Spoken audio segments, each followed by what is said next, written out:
Swayam Prabha. Digital India. Educated India.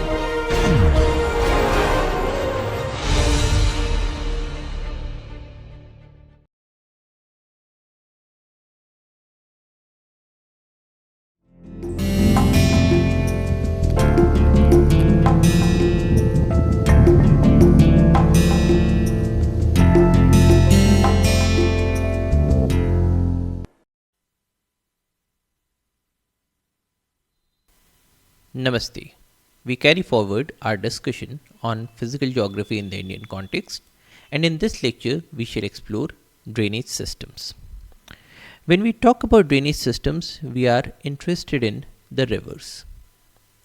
So, if we consider our country, we have a very distinct geography. The north of the country has the mighty Himalayas, which are the young-fold mountains, which traverse in the west to east direction, and then they turn a sharp turn towards the south, and then towards the south of India we have the peninsular area, which has a plateau-like region. On both the sides, on both the eastern as well as the western sides, we have a range of mountains, the eastern Ghats and the western Ghats. And we also have a large number of smaller hills, plateaus and other geographical features. Now, when we are discussing drainage systems, we are asking the question, how do rivers move? What sort of patterns do they make? So, if we look at our rivers, we find that these rivers are either draining into the Arabian Sea or they are draining into the Bay of Bengal. So, these are the two water bodies that primarily have the drainage of Indian rivers. A lot of our rivers move from north to south, but we also have a large number of rivers that move from south to north, like these rivers. Some rivers move from west to east, some rivers move from east to west. Now the question is, why do we have these sorts of patterns? So let us begin by discussing what all rivers do we have. So let us zoom in this image.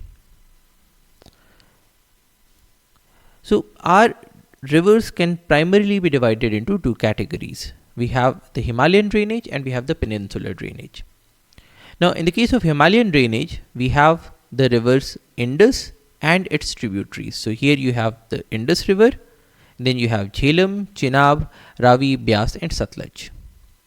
So these are the 6 rivers that form a part of the Indus drainage system. Then we have the Ganga drainage system. So here we have the Ganga river, its tributary the Yamuna, another tributary which is Ghagra, then we have Gandak, we have Kosi. Yamuna itself has other tributaries such as Chambal, Betwa and Son. Here we have the Sangpo river, which on coming into India becomes the Brahmaputra river.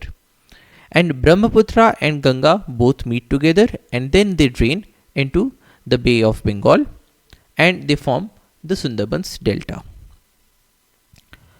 Then we have the peninsular drainage. The peninsular drainage is comprised of the drainage patterns of Mahanadi, Godavari, Krishna and Kaveri. So these are the 4 main rivers in the peninsular drainage. And then we have 2 rivers that are unique rivers in the sense that they have a drainage in the Arabian Sea. So all of these rivers were draining into the Bay of Bengal.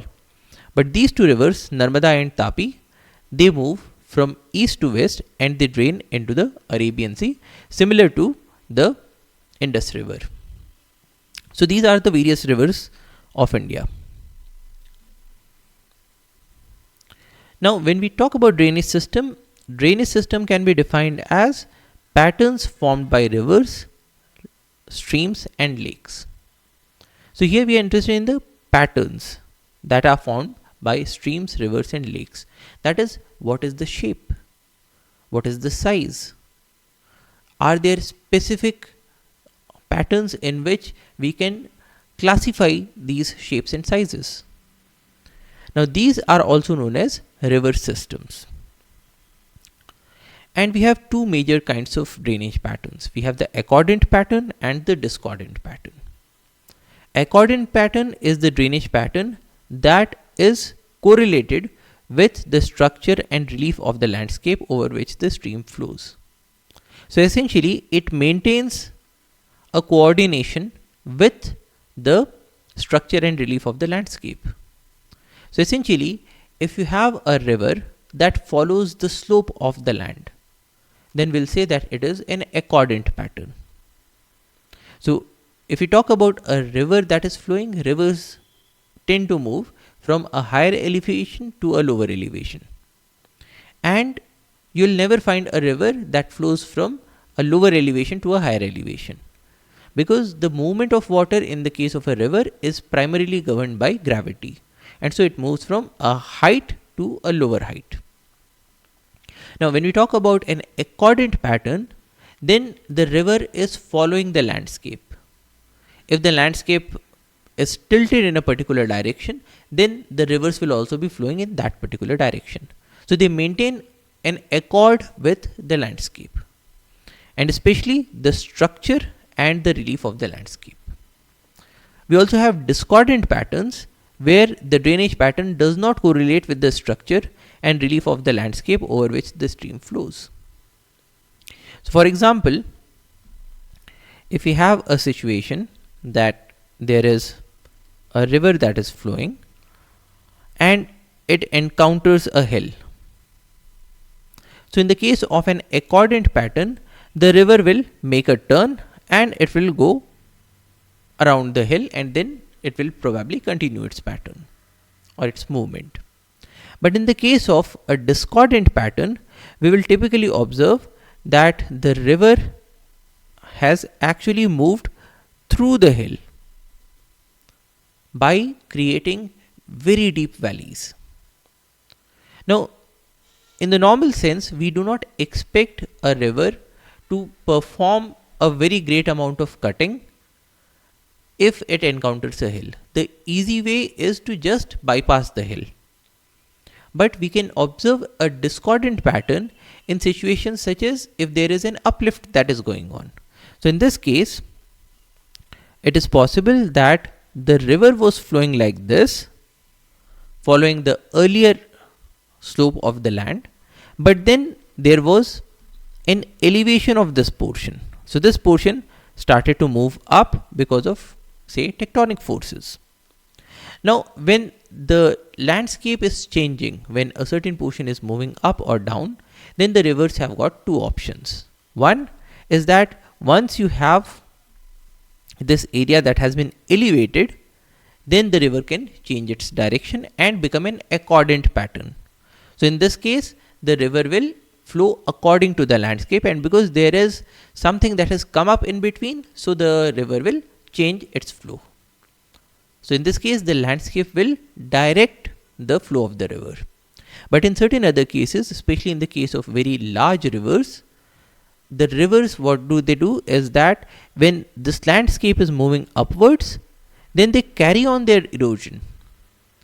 And in certain cases, they are able to erode at such a high speed or such a high intensity that when this landscape is moving up, they are continuously eroding the area, and so they will create a very deep valley, typically a V-shaped, but in certain cases also an I-shaped valley.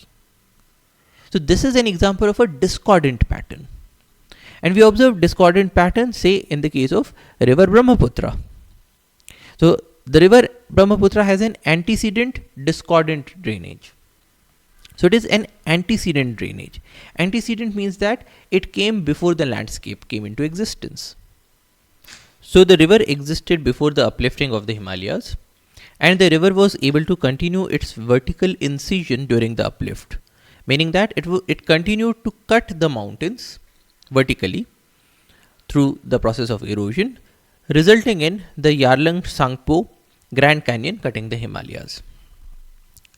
So this is the Brahmaputra river, and here it moves from west to east in Tibet and China, and then it makes a sharp turn to the south, and then it changes direction and it starts to move from east to west, and then it flows south, and then it joins the Ganges and makes the Sundarbans Delta. So if you look at the Yarlung Sangpo Grand Canyon, so this is how it looks like. So you have these Himalayas, this peak is the Namcha Barwa, and here you can observe that in place of shifting away from this area, which is a highland, it continued to cut through these areas. And the Grand Canyon is 5,300 meters deep, so roughly 5.3 kilometers in depth, which is roughly 3 times the depth of the Grand Canyon in the United States.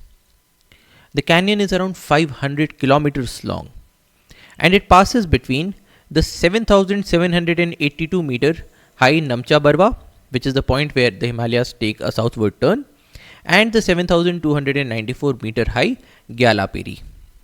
So these are the two peaks. This is Namcha Barwa, and here we have the Gyalaperi. Now, if we have a look at the 3D map of this area, so this is the 3D map. So this is the chain of the Himalayas, and we are interested in this region. So let us zoom into this area, and here you can observe that here we have the Sangpo river. It moves like this, makes this turn, and then it moves downwards, and then it becomes the Brahmaputra. Now if we look at this area in more detail, so this is how this canyon looks like.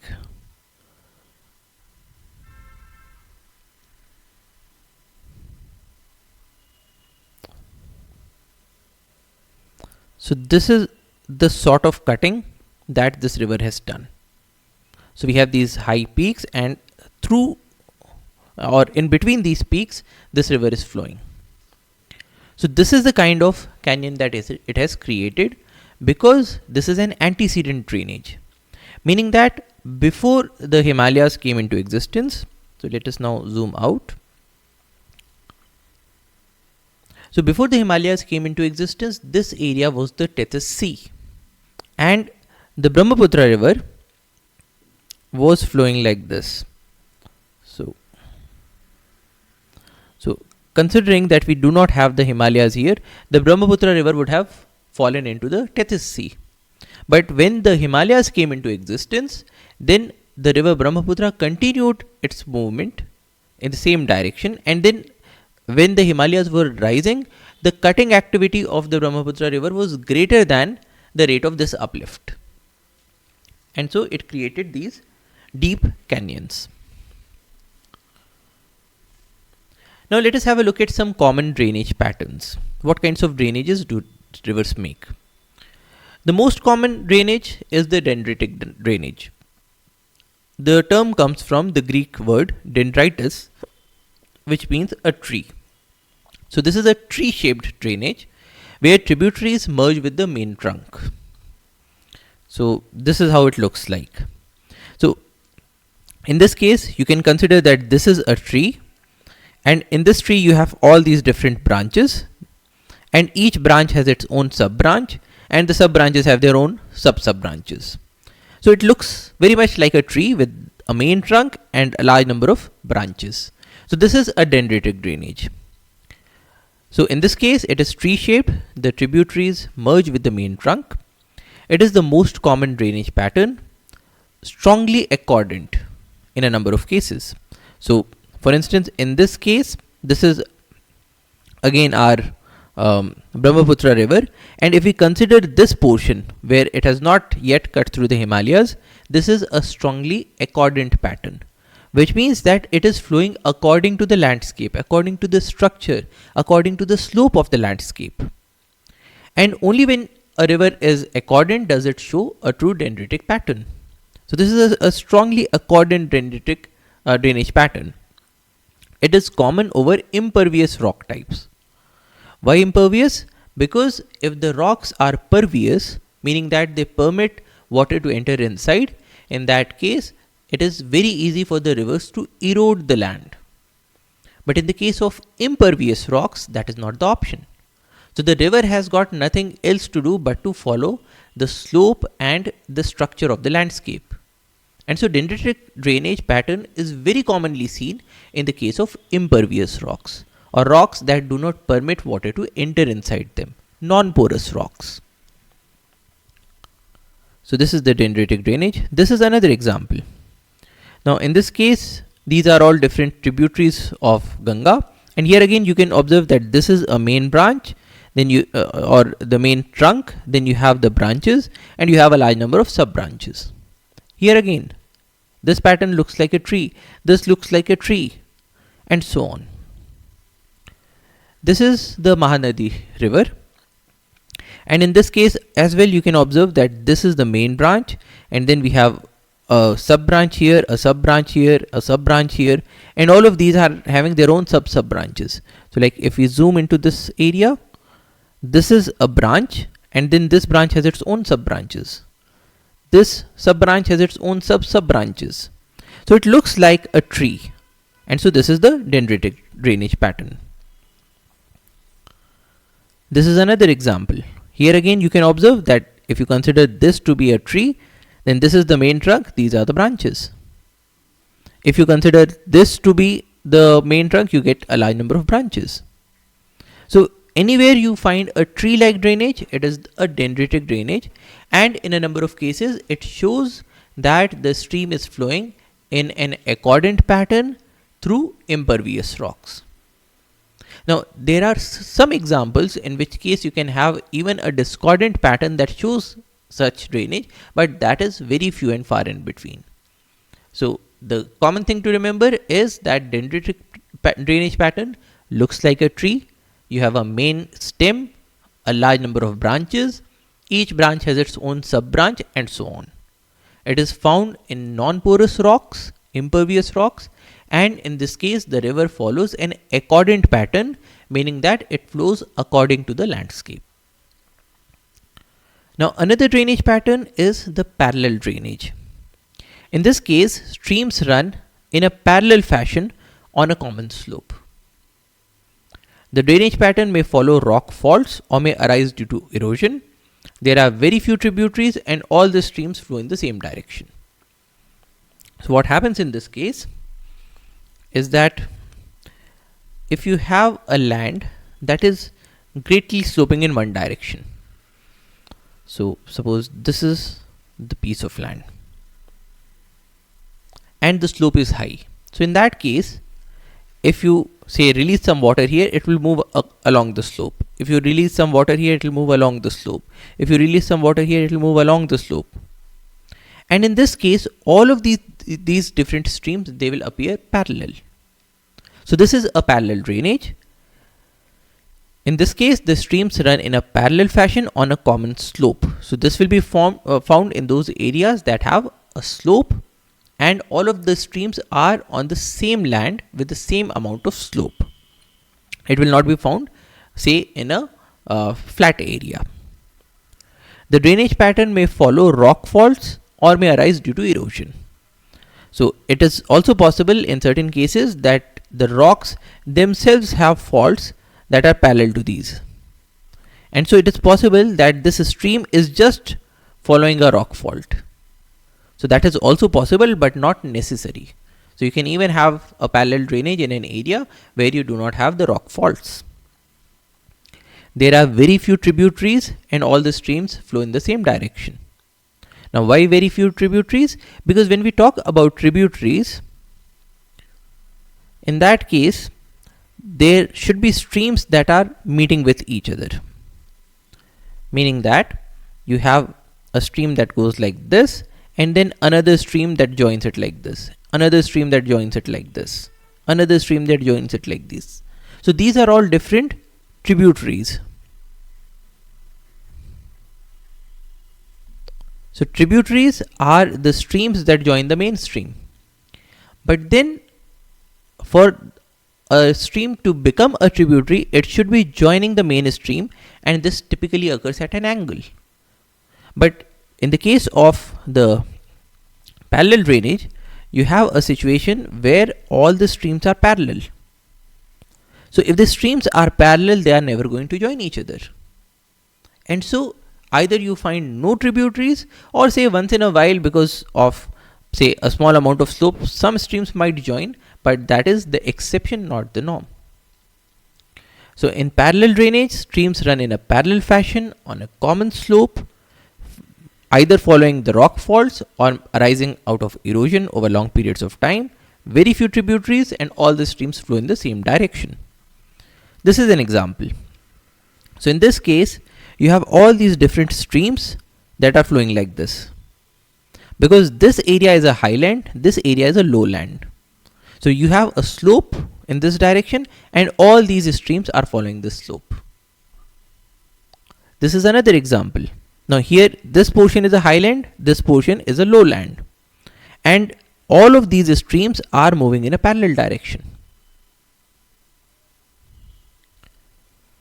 Next we have the trellis drainage.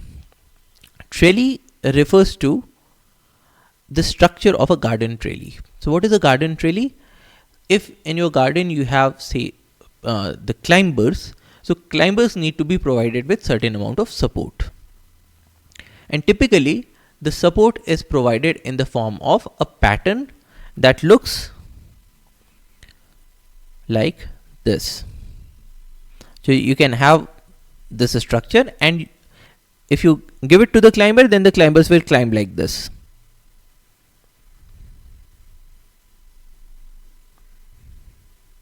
So this is a trellis pattern. So in the trellis pattern, you can have vertical rods, or you can have horizontal rods. Now similar to this, you can have a trellis drainage pattern, in which case the smaller tributaries enter the main channel at 90 degrees. So essentially what is happening here is that if you consider a trellis drainage, then you have a main stream, and you can have this other tributaries that are joining it at 90 degrees. So this is a trellis pattern. So smaller tributaries enter the main channel at 90 degrees. It often arises when hard and soft rocks exist on both sides of the main river, and it is common in fold mountains. So this is often determined by the rock types that are present. So this is an example. This is an example from France, and in this case you can observe that if this is the main stream, here you have a tributary that moves like this, goes 90 degrees and joins it. Here you have a main stream, everything is joining it at 90 degrees. And if you look at the sub streams, for this stream you again have these 90 degrees. So this is looking very similar to a garden trellis. Here again, this is the main stream, the tributaries join at 90 degrees, its tributaries also join at 90 degrees, and so on. So this is a trellis pattern. This is another example. So in this case, you will observe that the main streams have their tributaries that are joining at 90 degrees. Their tributaries are also joining it at 90 degrees, and so on. So this looks very similar to the pattern of a garden trellis. This is a zoomed up image of this. So here again, the main stream, tributaries joining at 90 degrees. Other sub tributaries also joining at 90 degrees on both the sides. This is a trellis drainage. Now why does trellis drainage arise? It arises when you have an area with hard and soft rocks. Now if you have hard rocks like this, then the river is not able to cut through them. So the river has got no other option but to run parallel to these rocks. Now if these rocks are parallel, the streams will move like this. But if there is any gap in between, then these streams can join together. So in this case, this becomes a tributary of the main stream. And similarly, you can have rocks on the other sides as well. Or it is possible that here we have a slope towards this tributary, and so all these streams are parallel, and they are going towards a common drainage area, which is this tributary. So we find a trellis drainage in areas where typically we have hard and soft rocks. Now the river is not able to cut through the hard rocks, so it only moves through the soft rocks. Whenever there is a gap, the river may join another stream and become its tributary. And typically, in the case of the tributaries, you have slopes on both the sides, because of which their subtributaries also join them at 90 degrees. So this is a trellis pattern, and as you can very well understand, this is an accordant pattern. It moves along the landscape. In this case, the rivers are not cutting through the landscape in whichever way they want, they are following the landscape. So this is the trellis drainage pattern. Next we have rectangular drainage. It is common in rocks with two directions of jointing at 90 degrees, but otherwise a uniform resistance to erosion. Meaning that you will find it in such rocks where, suppose these rocks suffered a fracture in this direction. So these are all different fractures that have developed. But then it also suffered fractures in these directions. Now once you have such a pattern, and otherwise the rocks are very hard, so now what options do the streams have? So if a stream moves like this, it is not able to cut through the rocks, it has to follow this fault. And then here the stream has got now three options. It can move in this direction, it can move in this direction, or it can move in this direction. Suppose the stream takes this direction because it is following the slope. Now here again the stream has got three options. It can move like this, or like this. Suppose it takes this route. So similarly, in every location we can have a situation where the stream is moving at 90 degrees at each turn. So this is a rectangular drainage pattern. So in the rectangular drainage pattern, the rivers or the streams, they move at 90 degrees, 90 degrees, 90 degrees, 90 degrees, then again a 90 degree turn, a 90 degree turn, a 90 degree turn, and so on. So this occurs in those rocks that are very hard, so they are not very easily susceptible to erosion by the rivers, but they have a large number of joints or faults. Now because the joints have less resistance to erosion, so the river follows the joints and opens them over time. So if the river is moving like this, with time, because the joints have less amount of strength as compared to the other rocks, the river will go on opening these joints. So the river will become deeper and deeper, and the joints will become more and more open with time, because the river is also doing erosion. So the main stream has short segments at 90 degrees, the tributaries also join at 90 degrees. A good example is the Arun river in Nepal. So this is how it looks like. So if you consider this stream, so you have a 90 degree turn here, then a 90 degree turn here, then a 90 degree turn, a 90 degree turn, a 90 degree turn, and so on. Now in this case, the turns are not exactly 90 degrees, but very close to that. If you consider one of its tributaries, here again you have a turn, then a sharp turn, then a sharp turn, then a sharp turn, and so on. If you consider this stream, you have this, it flows straight, and then there is a sharp turn, and then there is another sharp turn. This tributary also joins at 90 degrees. These tributaries also join at 90 degrees. So you get a rectangular drainage in those areas where you have hard rocks with joints. The river is unable to erode the hard rocks, so it has no other option but to move through the joints, and with time it is going to erode these joints to get a rectangular drainage. Another example or another type of drainage is the radial and centripetal drainage. In a radial system, the streams emanate out from a common central high area, such as volcanoes and hard domes. So what happens in the case of a radial drainage is that if you have a hill that is like this, now if there is a river on this side, it will move in this direction. If there is a river on or a stream on this side, it will move in this direction.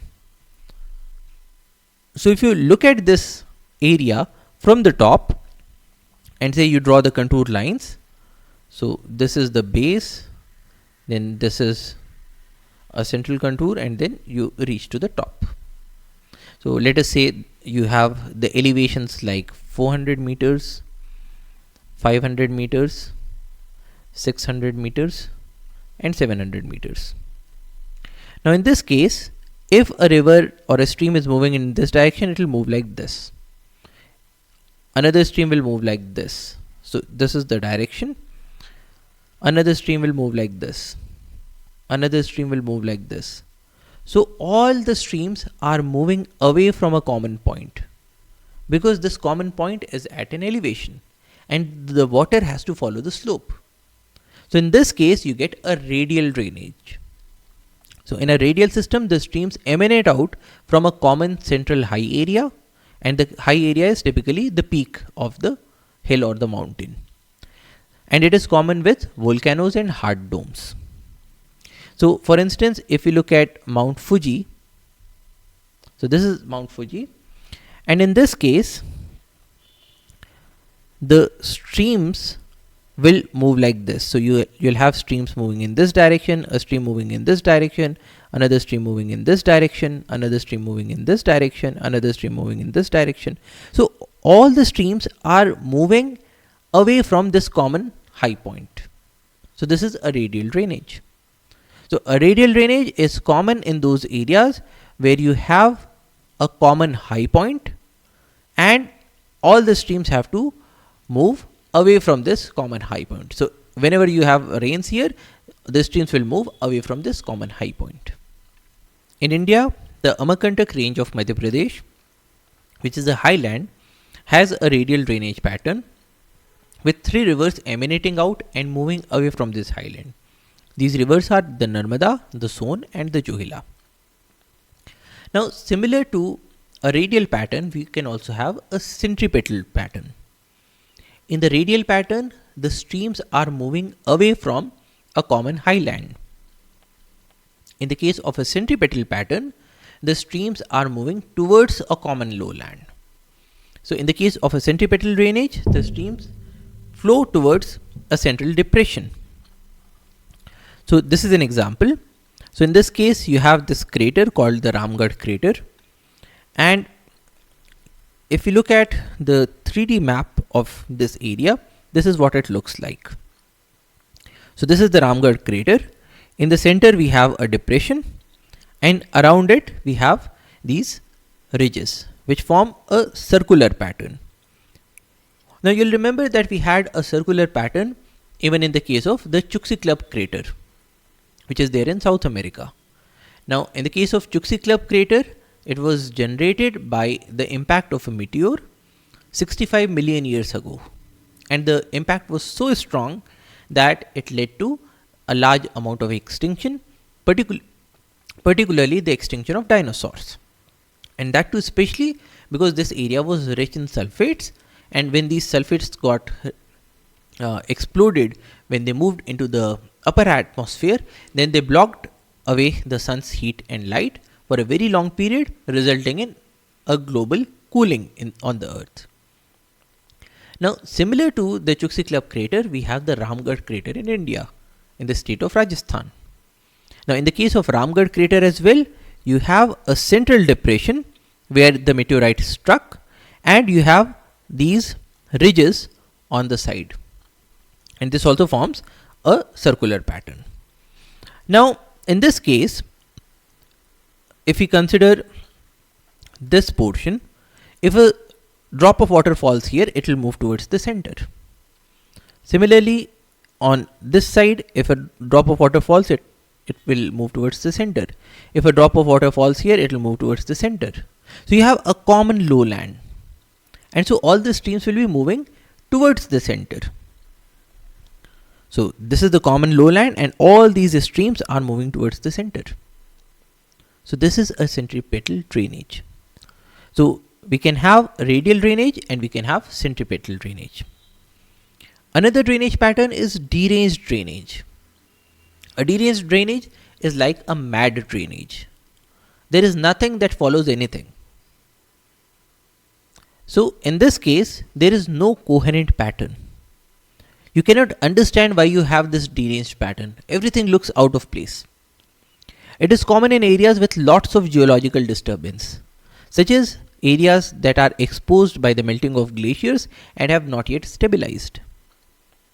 So many large number of changes are continuously occurring in these areas that at one point of time the streams are flowing in a certain direction, and then after some time the stream starts to move in a different direction, because these areas have not yet stabilized. There is still some activity going on. Perhaps it can be a tectonic activity, or it can be, say, the melting of glaciers, or the uplift that is caused by the melting of glaciers, because when the glaciers melt away, the amount of load on the earth is reduced at that location, and so the crust starts to move up. So you can have n number of factors because of which the landscape has not yet stabilized, and in these unstable areas you will find a deranged pattern.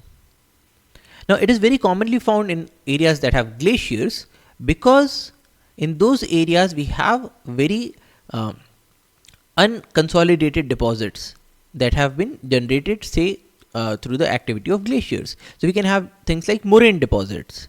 Now in the case of moraines, they are not very hard, they are not very soft, so it is possible that the stream is able to cut through the moraines in some locations. In certain other locations it is possible that the streams just disappear into the moraines. At the same time, in the case of local depressions, you will find n number of lakes that have developed in the area, glacial lakes. And so you can have a stream that is flowing in a certain direction, and then it encounters a lake and it drains itself into the lake. So it becomes a very deranged pattern which keeps on changing. So one good example is the Canadian Shield. So here you can observe that you have this river. This is river Winnisk, and this river is moving like this, but all around this area you have all of these lakes. Now this river has been moving in this direction, and then suddenly it turns. So we do not find, so this drainage is not a dendritic drainage, this is not a parallel drainage, this is not a rectangular drainage. It is not a rectangular drainage because in certain areas you find a dendritic sort of a pattern, in certain areas you find a 90-degree turn. And this area has not yet stabilized. So in such areas we find deranged drainage. Another example is the Gangotri Glacier. So we saw in the case of the Gangotri Glacier that this is the glacier. The glacier used to move like this, but now in those areas where it has melted, you find that there are a large number of these deposits that have come up. Now these deposits will make it difficult for the streams to follow a certain direction, especially when we look at the large scale picture. When more of the glacier gets melted away, then we'll find all these areas will result in streams that are moving in different directions. So that is a deranged drainage.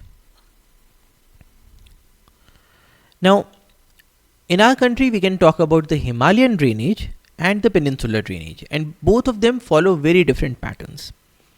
The Himalayan drainage comprises of Ganga, Indus and Brahmaputra river basins, and these are perennial rivers. Perennial means that they have water all around the year, and this is because they are fed both by the rains and by the melting of snow. So in the rainy season they get their waters from the rains, in the summer seasons they get their waters through the melting of the snow, and so they have water all the year round. They are perennial rivers. They are antecedent rivers, meaning that they were existing before the mountains rose, and so the rivers formed deep gorges. The rivers continued to move in the direction in which they had been flowing before the Himalayas came up, and so the rivers cut through the Himalayas and formed very deep gorges, very deep valleys. In the mountains we find V-shaped valleys, we find rapids and we find waterfalls. And in the plains the rivers show a marked tendency to meander and form flat valleys, oxbow lakes, floodplains, braided channels and deltas near their mouths. Now why is that so? Because the Himalayas are young fold mountains. They are comprised of sedimentary rocks that existed when we had the Tethys Sea in this area. Now the Tethys Sea, when it got compressed by the convergence of the Indian plate and the Eurasian plate, it rose. and it formed a large number of folds.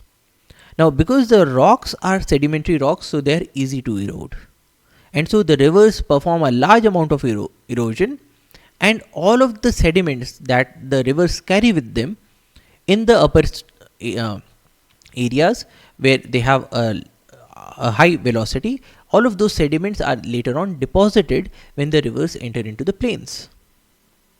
And when the rivers enter into the plains, they deposit these sediments, and whenever there is a deposition, the rivers will change their course. And so these rivers meander a lot. And they not only meander, but they also form things like flat valleys, which are full of sediments, oxbow lakes, when the meanders are cut off, flood plains, again with lots of deposits, braided channels, because the rivers are changing their course very often, and deltas near their mouths where the sediments again are deposited. So in these rivers we find a marked erosion, marked amount of transportation, and a very marked amount of deposition of sediments. So this is an example. If you look at the Ganga river near the Gaumukh, it follows a very tortuous path because this portion is very high and this portion is a plain area.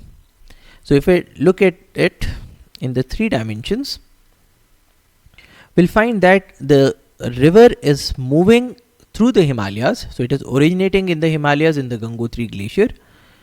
So let us zoom this area. Yes. So in this case, the rivers are originating in Himalayas which are very high. So here you find a very high amount of elevation. Now this image is zoomed in the z-axis by 50 times, but you get the idea that you have very high Himalayas, and so in this portion the rivers will be following a very quick movement. They'll be having very high speeds, so high capacity of erosion, high capacity of transportation. But once these rivers enter into the plain areas are very flat areas. So if we look at it in this direction, now you can make a sense that this area is a very flat area. Now in the flat area, the speed of the river is less, and less speed means less ability to erode and a less ability to transport. And so it will perform a lot of deposition in this area, and all of these northern plains are formed out of the deposits of these rivers. So it follows a tortuous path near the Gaumukh. This is a tributary of the Ganga, the Dhauli Ganga, and you can look at the river bed and you can find that it has formed a very deep valley. So on both the sides you have the mountains, and these mountains have been cut down by the river as they were increasing in height, as they were elevating, and this is the current bed, and this bed is all full of sediments. And the rivers in this area, they have beds like this with lots of deposits, lots of rocks, and typically these rocks are very rounded rocks because they have been eroded a lot. Then later on, when it enters into the plain areas, it forms a large number of braids. Now braid, it means that if you look at this river, it moves like this, but then here it had turned and it made another stream. Here it made another stream. Here it made another stream. So we have all of these small streams that are braided together. So what is happening in this case is that you have a main channel, but because the rivers are carrying a large amount of sediments, when the rivers deposit the sediments, say here, in that case the river changes its course. So it starts to flow like this, but then the typical slope is in this direction, so this stream will again rejoin the river. Then it deposited some sediments here. Now when the sediments get deposited here, then we'll find that it will again change the course and probably it will join the river here. Then probably it deposits some amount of sediments here. Now in this case the river will again change course and it will go like this. So we get these patterns where the river is highly braided. So it will look like this. So this is known as a braided pattern, and it is very commonly observed in the Himalayan drainage system. When you have these braids, when you have these meanders, so meandering means that the river is flowing zig and zag. It is not following a straight path. And when you have meanders that have developed to a very long distance, then probably there will be some amount of sedimentation and the river will change course, and this portion will become an oxbow lake. So these areas also, or these rivers also, show a large number of oxbow lakes. This is another example. So this is a view from the Buxa Tiger Reserve. Here again you can observe that the riverbed has a large amount of deposits, and because it has so much amount of deposits, so the river has been changing its course time and again. When such a thing happens, it generates a very flat floodplain, and these flat floodplains are a very unique habitat that we find in our country. So these are very flat areas constructed by a large amount of deposition of the sediments. Now when these sediments are deposited, they are deposited in a very flat manner. So whenever there is a flood, you'll have a large amount of sediments, they get deposited, they form a straight stratum, just as what we had observed in the case of sedimentary rocks. And because of that, you have a very flat floodplain, and this floodplain will, in a large number of areas, it will continue to hold water in the form of small lakes or wetlands. This is another example of braiding. So here we have the Brahmaputra river, again an example of the Himalayan drainage, and look at the amount of braiding it has gone through. So the river splits into a large number of channels, and then all of these channels join together at some point or at different points, and you can observe that all of these areas are full of sediments, they are full of sand. And because of the large amount of deposits that these rivers are carrying, they are creating these floodplains, and they are resulting in meandering, and they are resulting in braiding. And when these rivers reach the oceans, they reach the seas, they deposit a large amount of sediments here as well. So this is the Sundarbans Delta, where the waters of rivers Ganga, Yamuna, Brahmaputra, they all move together, and they deposit the large amounts of sediments that they have been carrying. So this is a common feature of the Himalayan drainage. Another drainage is the peninsular drainage that we find in the southern parts of our country. The peninsular drainage is older than the Himalayan drainage. Why? Because this drainage probably existed even when India was not a part of Asia. When the Indian plate was moving towards Asia, even then it had certain amount of drainages, and these drainages still continue. So these are very old drainages, not like the small streams in the Himalayas. So these are older than the Himalayan drainage, and they form broad, shallow valleys, and they have mature rivers. Why broad valleys? Why shallow valleys? Because over time they have done all the erosion, or practically done all the erosion that they could have done. And so the rivers, they are not cutting through the mountains like this. What has happened is that over time the erosions have been so much that now it is a flat and a broad valley.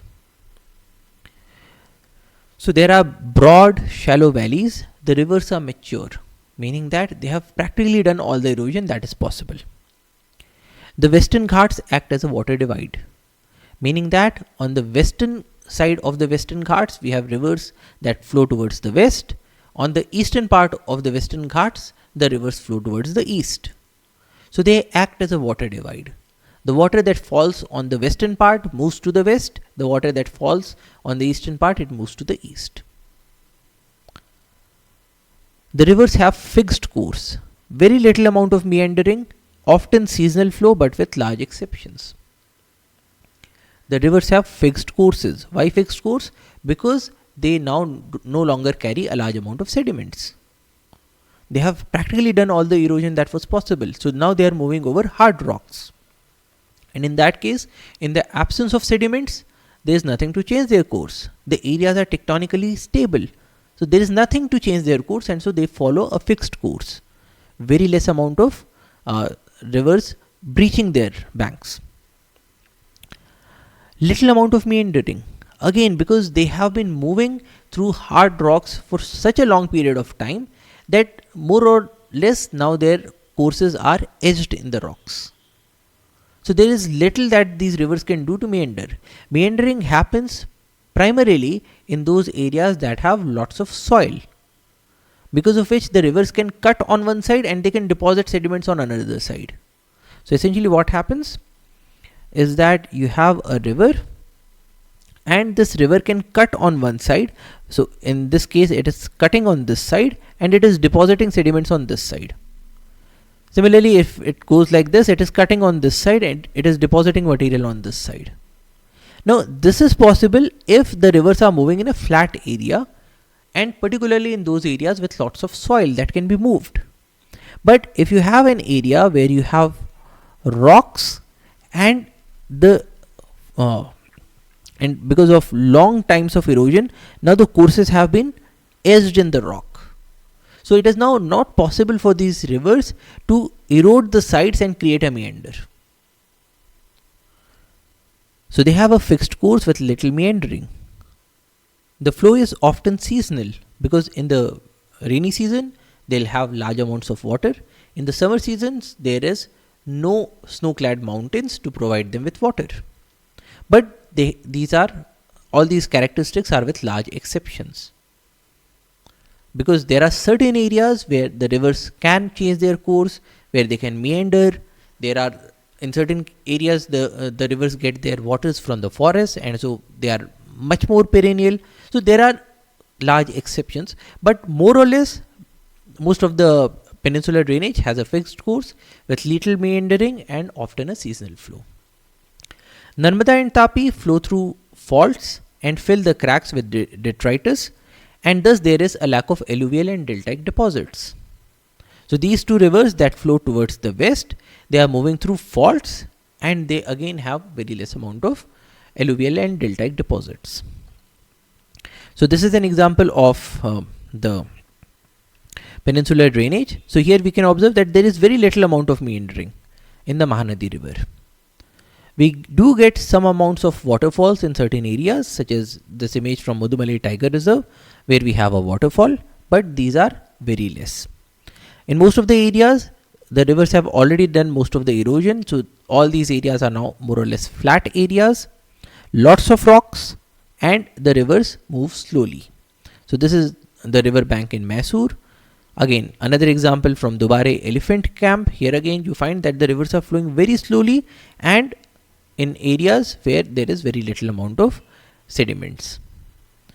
And we have a large number of dams that have been created on these rivers, and dams are all the more needed because the rivers do not have an abundant supply of water in the summer seasons, and so they have to be dammed so that water is available for drinking, household purposes, agriculture and other uses. Now after the drainage, let us look at the issues of conservation. The drainages have been going on for a very long period of time, but now humans are impacting these drainage systems. How? Through things like overexploitation of water. So in areas such as the National Chambal Sanctuary, so here we have the river Chambal, and here you can observe that there is a pump house. Now this pump house takes the water of the Chambal river and delivers it to very far off areas, such as the Bharatpur district or the Dholpur district of Rajasthan. Now when you have a large amount of water that is getting removed from this river, then where will the organisms that live in the river will go? Here you can observe that there is a large amount of agriculture that is going on using the waters of this river. Now this area is primarily a past area. So in most of the areas you won't find a large amount of vegetation. But we humans have been overexploiting rivers. We are growing crops that are not suited to these areas. And in this way, we are using the waters to such a large extent that the species that live here, such as the gharials, they are now facing a danger. They are being pushed towards extinction. And in a large number of areas, you'll find the same story, that there is a river, but most of the water is now being used up for agriculture or for household use, even for far off locations. And this is primarily because of two reasons. We have increased our population and we have increased our demands, primarily through growing such crops that are not suited to the area. So this is a major conservation issue that we are facing now. Another is sand mining. So you can look at this image. All of this sand has been taken away to be used for construction activities. Now, even in sanctuary areas, we are finding that people are doing illicit mining. And once this happens, where will the gharials lay their eggs? So when we talk about species being pushed towards extinction, these are also the factors that are playing a role. Fishing. We are overfishing our resources. And once you remove the fishes, where would the organisms that depend on the fishes go? We are not doing anything to increase the stock of fishes. We are just exploiting everything. We are just taking away the fishes. What will the gharials eat? What would the birds eat? So in the absence of food or in the shortage of food, their populations would go on collapsing. So we are not just impacting the fish population, we are also impacting the populations of the predators. Conversion of low-tech habitats, which is flowing water, into lentic habitats, which is stagnant water, such as dams. Now, the low-tech habitats of rivers, they provide a habitat for a very different sort of organisms as compared to a lake ecosystem. Now, when we construct a dam, we convert a river into a lake. And so, this is another big conservation issue that we are facing now. Next, we have pollution. A lot of waste is being thrown into the rivers, be it household waste, be it domestic waste, municipal waste, industrial waste, you name it, and we are using our rivers as our drainage systems. Then we have invasive species that are coming up. So, for instance, in the Bharatpur National Park, the Keoladeo National Park in Bharatpur, we have a major problem of catfish. Now, catfish was introduced into the area so that people can have a cheap source of abundant protein. But then catfishes moved out of the lakes where they were being cultivated, and then they moved into even the bird sanctuary. Now, catfish is a very voracious feeder, and it can eat even the eggs or young ones of the birds or even the birds themselves. And so now this is becoming another conservation problem that we have come up with. These catfish are not native to these areas. We have brought these catfish from Africa, and now they are posing a major conservation challenge. These are especially harmful to endangered species, because in Bharatpur we have the Sarus cranes, an endangered species. So while India has a large number of rivers, a wide variety of drainage patterns, if we do not take care of our rivers, it is possible that we will soon lose them, and with them a large biodiversity of our country. So that's all for today. Thank you for your attention. Jai Hind.